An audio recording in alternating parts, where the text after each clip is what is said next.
ஆண்டவராகிய இயேசு கிறிஸ்துவின் இனி நாம் மையப்படுவதாக இந்த புதிய மாதத்தில் உங்கள் யாவரையும் பார்ப்பதில்லை மிகுந்த சந்தோஷம். இந்த காலவெளியில் இயேசுப்பா ஒரு வார்த்தை சொல்லி நம்மளோட டைப்பிட விரும்புகிறாங்க. நம்ம ஆராதிக்கிற இயேசு கிறிஸ்து he was very compassionate. இந்த உலகத்தில் வாழ்ந்த நாட்களில் அவர் மிகவும் மனதுருகிறவராய் காணப்பட்டார்.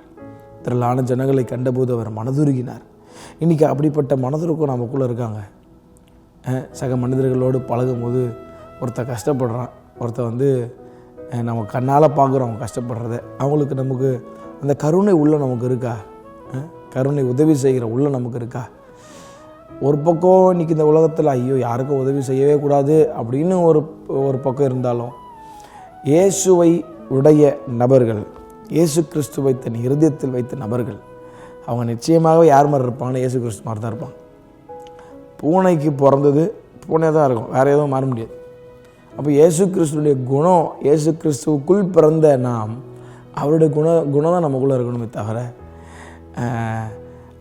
அவருடைய குணம் கொஞ்சம் கூட இல்லைன்னு வச்சுக்கோங்களேன். அப்போ நீங்கள் கரெக்டாக அவரோட இணையலன்னு அர்த்தம்.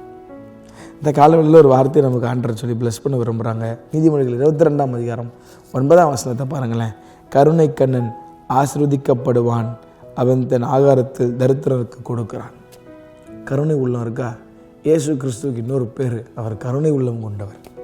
அவர் எல்லாருக்கும் நன்மை செஞ்சார், நன்மை செய்கிறவராகவே சுற்றி திரிந்தார். இன்றைக்கி நம்மளால் நன்மை செய்ய முடியுதா? ஒன்றுமே இல்லாத நேரத்தில் நான் உங்களுக்கு உதவி செய்யணும்னு சொல்லலை, ஆனால் எல்லாத்தையும் கையில் வச்சுக்கிட்டு உதவி செய்கிறதுக்கு எல்லா தாளந்துகள், எல்லா திறமையும் இருந்துட்டு, எல்லா பலனும் உங்களுக்கு இருந்துட்டு உதவி செய்யாமல் இருந்தீங்கன்னா அது ஆண்டருக்கு பிரியம் இல்லை. அது நீங்கள் ஆண்டருடைய பிள்ளைன்ற ஒரு கேட்டகரிக்குள்ளே வருவீங்கன்றதே டவுட்டு தான். ஏன்னா பாருங்கள், கருணை கண்ணன் ஆசீர்வதிக்கப்படுவான், அவன் தன் ஆகாரத்தில் தரித்திரனுக்கு கொடுக்குறான். சும்மா கிறிஸ்மஸுக்கு ஒரு வாட்டி பண்ணுறதும் நியூ இயருக்கு ஒரு வாட்டி பண்ணுறதும் இல்லைங்க கிறிஸ்தவ வாழ்க்கை.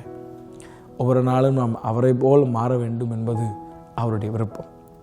என்னை பின்பற்றுகிறேன் என்று சொல்லுகிறவன் தான் நடந்தபடி அவனும் நடக்க வேண்டும் என்று ஆண்டவர் சொல்கிறார்.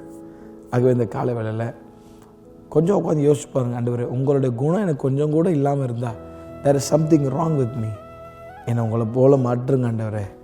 உங்களை போல் நான் நார்மலாக மக்கள்கிட்ட பழகணும், உங்களை போல் நான் உதவி செய்யணும், உங்களை போல் நான் எல்லாருக்கூடையும் நான் நான் நன்மை செய்யணும், கருணை உள்ள அந்த ஒரு இறக்க குணம் எனக்கு இருக்கணும் ஆண்டவரே. இது எதுவுமே இல்லாமல் நான் சும்மா சர்ச்சில் போய் காணிக்க போடுறதும், சர்ச்சில் போயிட்டு நான் ரொம்ப ஆராதிக்கிறதும் அது கர்த்தர் விரும்புவார் நினைக்கிறீங்களா? தேவன் இருதயங்களை ஆராய்ந்து பார்க்கிறவராக இருக்கிறார். என்றைக்கா ஒரு நாள் பண்ணிவிட்டு அதை எடுத்து ஃபோட்டோ போட்டு நம்ம ரொம்ப பெருசாக பேசிகிட்டு இருக்கிறோம். அது கிடையாதுங்க ஒரு உண்மையான கிறிஸ்தவ வாழ்க்கை. கருணை உள்ளம் கொண்டவன் நிச்சயமாகவே ஆசீர்வதிக்கப்படுவான். ஞானி ரொம்ப அழகாக இதெல்லாம் நமக்கு லைஃப் லெசன்ஸ் சொல்லி கொடுக்குறாரு. இதெல்லாம் லைஃப் லெசன்ஸ்.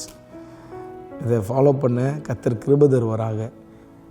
சுயபலத்தில் நம்ம ட்ரை பண்ண முடியாது. இப்போ ஆவியானவரோடு இணையும் போது அந்த ஆவியின் குணங்கள் நமக்குள்ளே தருவார். அப்போ அவரை போல் நம்ம மாறும்.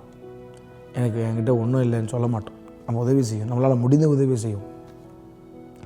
ஆகவே கர்த்தர் தாமே உதவி செய்வாராக.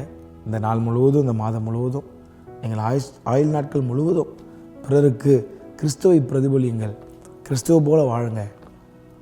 ஜனங்க உங்களுக்குள்ளே கிறிஸ்துவை பார்க்கட்டும். அதுவே ஒரு பெரிய சாட்சி. கர்த்தர் தாமே உங்களை அவரை ஆசீர்வதிப்பாராக. ஆமென்.